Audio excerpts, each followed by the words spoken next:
Je vais vous présenter le projet InfoLib, que j'ai pas réalisé tout seul. J'ai réalisé en collaboration avec deux ingénieurs designers, Jean-Baptiste Agadec et Marie Durand-Yamamoto, et Fatou Biladé aussi, qui est là au fond de la salle.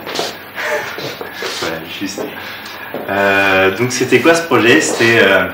On a travaillé autour de la problématique de l'Internet des objets, et plus particulièrement autour de la notion de parcours de visite interactif en milieu urbain.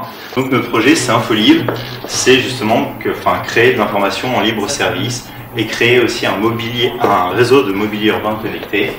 Ça venait aussi du constat qu'on avait fait sur les points info qui existent dans les villes, qui sont tous indépendants les uns des autres, jamais connectés. Donc si on a une borne à côté du Louvre, elle n'est pas du tout en relation avec une borne à côté du centre Pompidou et vice versa.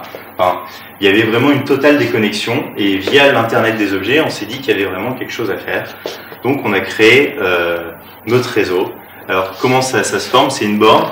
On a voulu qu'elle soit la moins encombrante possible, qu'elle propose une nouvelle interface, et que cette interface justement ne pollue pas le paysage, l'espace urbain. On a voulu justement que l'utilisateur, le passant, le touriste, quand il vient l'utiliser, il soit le centre de gravité du projet, parce qu'il va venir, c'est une espèce de puits, là il est sous une douche, et il va être au centre, on va le voir, avec l'interface justement. On a catégorisé justement les services qu'on voulait sur cette interface, donc accéder à des informations pratiques, à des informations culturelles, à des informations justement d'orientation, de guidage, de direction.